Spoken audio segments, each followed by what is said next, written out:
Make the ground shake. What's happening, guys? James Blonde here with MMOHuts.com. Once again, it's time we look back over this past year, deciding ultimately what 10 free-to-play games stood out enough to be considered the best this year had to offer. Last year we saw some pretty big titles land in, like Warframe, Dota 2, Path of Exile, along with several others, and those games are actually doing even better this year, especially Warframe.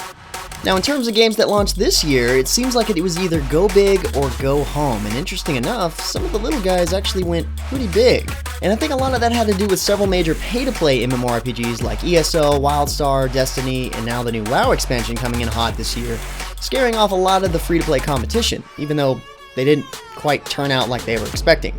And this left a lot of room for the indie titles to shine as a result. Also, keep in mind, guys, that the games on this list are games that launched this year. That's why you won't see games like Trove, Nosgoth, or EverQuest Next Landmark on here. I'll save those for the most anticipated games of 2015 video. But for now, these are the MMOHuts top 10 free-to-play games from 2014, starting with number 10, Aero Kingdom.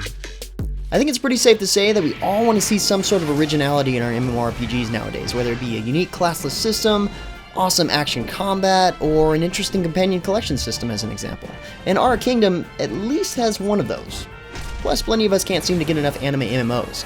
Coming from the minds behind Eden Eternal, another popular anime MMORPG, Aero Kingdom lets players collect, grow, and evolve special pets that end up proving fairly useful in combat, even forming combos with the player's combos. And besides that, the game also has an interesting skill tree replacement called the Envoy's Path, which looks like something they took out of Path of Exile, if anything. Mix that with a few fun wind-running movement mechanics and a halfway decent storyline, and you've got a game that anime MMORPG fans have been desperately waiting for. And in a very similar respect, we have number 9, Swordsman Online. Now, this game has been teasing us from the shadows for half a decade now, and has finally arrived in the West. While not the top game of the year, those looking for quality martial arts MMORPGs had, well, let's just say slim pickings in 2014. Swordsman is a beacon of hope, filling the often spammy and low-quality offerings coming out of China. Solid effects, a huge array of skill options, and unique takes on the classes seldom seen in the field all set it apart from its competition. The cutscene-filled story system and breathtaking environments make Swordsman a fun game to play through, just to see what happens next. The combination of publisher and developer on this project ensures fast localization along with the production of continued content along the way, such as the Gilded Wasteland expansion that arrived mere months after launch. The only major gripes holding it back at this point include the slightly wonky control system that literally holds your hand and the hefty hand of the cash shop. Both are issues that can easily be addressed if Perfect World Entertainment sees to it. The ball is definitely in their court on whether or not this game grows from its humble beginnings to a major success down the road. Now, this next one may be a bit surprising to some. It was to me anyway, but number 8 is, without a doubt, Unturned. This honestly looks like a game that would make anyone double take, and not necessarily in a good way either. I mean, like, when you look at this game, never playing it before, you might say something like, what the f***? How can you play something with graphics like that? Well, I guess it's a good question to ask the 7,200 players playing the game at any given time. This game is like Minecraft if creepers got a DayZ dose of horror pumped into their unbeating hearts. What's not to like? And this is exactly what I was talking about when I said that the little guys went big this year. The entire development team on this game could fit together in a bathroom stall. Literally. Relatively, this game is super popular to everyone that can see past its low production value and are looking for an easily accessible survival game that they can play with friends. Plus, the genre itself is getting really popular. In any case, everyone loves zombies, whether they know it or not, even if they're block-shaped, apparently. Making my last point even more relevant, we have number 7, Zombies, Monsters, Robots, or Hazard Ops, depending on where you're playing from. I've got to be honest, I was really looking forward to this game when I first heard the announcement, and that it was also from some of the same creators as Gears of War. It's pretty cool. In this game, there's no waiting to get your badass certification. It's just a matter of you picking whatever flavor of action you want. You just choose your game mode, difficulty, and go. And I think that's something that shooter fans can appreciate. That, and the game seems to release major updates every 2 weeks. You want to take down mummies? It's already got it. Looking to fight dinosaurs with missile launchers strapped to the back like something Dr. Evil would think up? It's got that too. Rather be fighting other players in mechs? Not missing out there. Looking for dino mechs driven by sexy space ninjas? Well, you'll have to wait till next week's patch. Whether it's PvP, PvE, or monsters versus mechs, ZMR seems to have it. It's like a shooter fan's buffet. And the dessert table would be considered this next game. Number 6 is Loadout. In a world where everyone is trying their hardest to be politically correct, Edge of Reality came out guns blazing to let us know that they don't give a damn. unleashing what can only be described as Happy Tree Friends meets Team Fortress 2 in an arena-based shooter. But you can't win friends by just being an ass all the time, and that's where the name Loadout comes in. This shooter was built with customization on the mind and freedom in their hearts, as the culture of the game shines through brightest not in the gruesome gore and wanton violence, but in the player-built weapons that unleash the gruesome gore and wanton violence.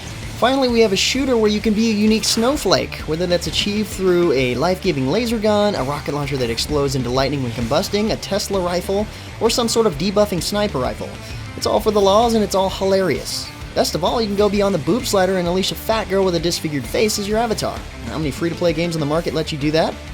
Exactly. Trying to find this much action, customization, and unorthodox thinking wrapped up in another free-to-play game in 2014 just isn't gonna happen. But you've been warned. This game isn't for the squeamish or easily offended. Taking the shooter genre back down a few notches, but not at all sacrificing originality, we have Firefall at number 5. So we like to refer to Firefall as the little MMO FPS that could, mainly because we sat back watching Red 5 Studios struggle with the game's development, implementing and removing major features like the entire PvP system, for example. They tried and tried over again to hammer out a unique but top-notch shooter, and initially the game seemed directionless and lacking in content. But after what seemed to be last-minute changes, Red 5 was able to salvage what appeared to be a wreck. This past summer, Firefall finally launched, and despite its rocky start, it's finally showing some real promise.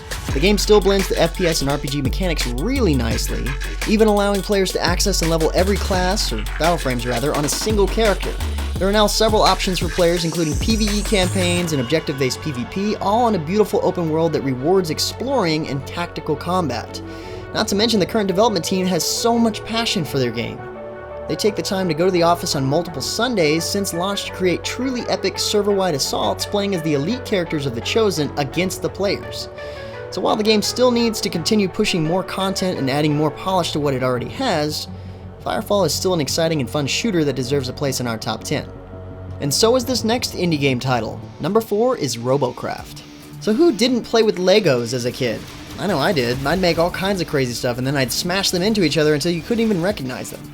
Robocraft gives you that excitement once again with a virtual play space to create your own vehicles, ships, robots, whatever, and then battle them on a large scale, all the way to the death. And the best part is that you don't have to pick up all the pieces and put them back together every time so they don't get sucked up by the vacuum. It's basically like taking the user creativity and freedom of the sandbox MMORPGs and mashing it together with addictive elements of MOBAs to create a hybrid well ahead of its time, and certainly ahead of the quality of any rivals vying for the same goal. The crafting aspect in this game is awesome. You get to design your own bot, you control it, and if it doesn't fly or drive right, well, it's your own damn fault. You get to tweak your bot to make it stronger, more powerful, make it roll, crawl, or fly better to destroy other bots with. It's like War Thunder with user-created vehicles that crumble more and more when you shoot them. And you don't have to take my word for it either. With an average active user base of around 10,000 players, I'd say its popularity could speak for itself in this case.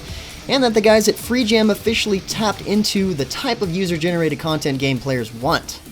It's super accessible, available on PC, Mac, and Linux, and I've got to hand it to FreeJam. They really listen to their players, and already they've changed their reward system and removed the unpopular repair system in the game.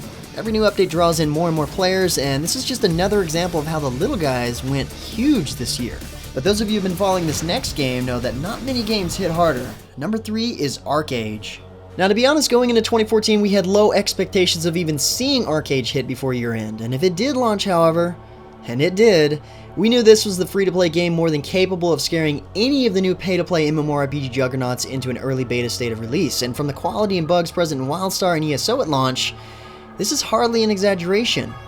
Why so scared?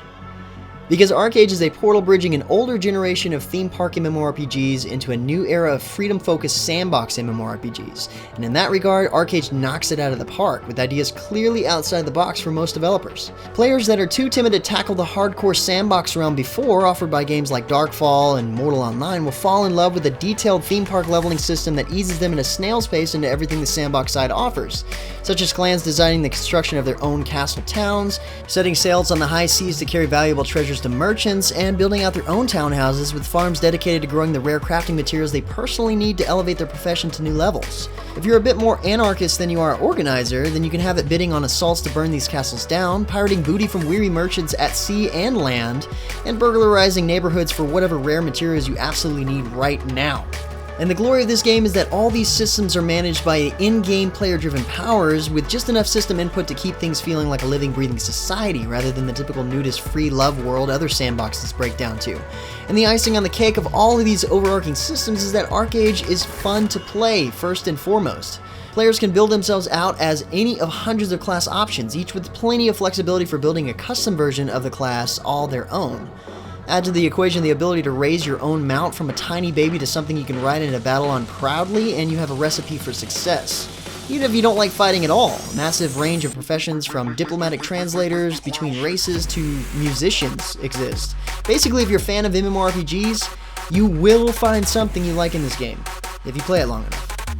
So with so much going for it, why isn't ArcheAge number 1 on our list? Well, sadly, it currently suffers from a divide between the developers at XL Games and the publishers at Tryon Worlds. With odd and unfair cash shop decisions and gamble boxes, tweaked promises to founders, and other profit-taking twists to systems that work just fine in the Korean version, the North American version suffers.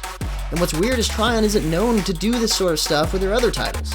So we just hope that ArcheAge can get back on track in 2015, as no game really even comes close to what it offers. For now, we'll just have to see and hope. And just like ArcheAge, this next game is pretty brave going to the market with giant contenders dominating the genre.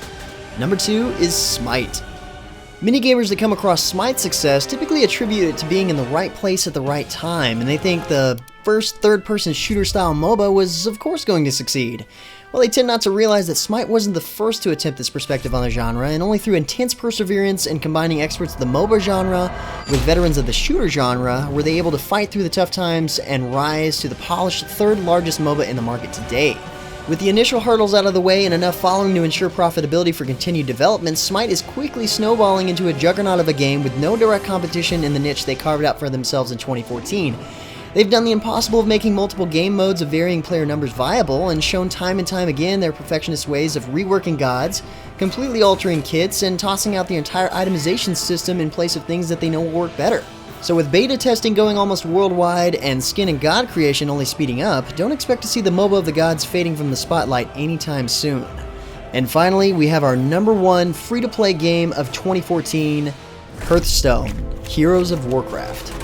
I honestly never would have thought that a trading card game would take the throne for best game in 2014. Maybe that goes to show what kind of year it's been for the free-to-play market, or maybe it's because Hearthstone is a Blizzard title and we're all drones that have been brainwashed to play it. Actually, there are tons of articles across the internet asking why Hearthstone is so popular, and for starters, and really importantly, it's easy to get into. And on top of that, we like our games to be available at any time, so what did they do?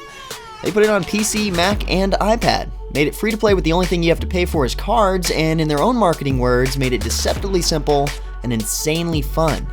So being appealing to a huge majority is part of its success, but besides that, the players that find themselves hooked on its overall fun factor can be hard to reason out logically. You can also ask yourself this: why is Warcraft or WoW so popular despite being so old?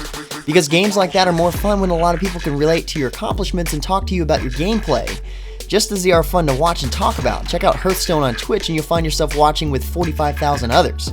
And part of that is because Hearthstone launched with immediate esports support and dedicated marketing to keep the game growing strong, and with its 2 major updates since launch, it seems to indicate it's only getting better. The snowball has turned into an avalanche in this case, and now you pretty much have to play Hearthstone because, you know, all the cool kids are doing it, which altogether make it the most popular and successful game to come out of 2014. Believe it or not. All in all, this year offered up some good titles, including some buy-to-play games that went free-to-play like Defiance and Wakfu. But more so, it let some of last year's games rise up even further, which is really something I'm hoping to see again in 2015. But until then, guys, thanks for watching. I'm not even going to tell you to let us know in the comments below what you thought rocked their 2014 launch, because, well, you're probably going to do it anyway. If you happen to be new to these games, check the links in the description below for more information coming from MMOHuts.com. And until next time, guys, that's going to be it for me. I'm James Blonde. See you out there, gamers.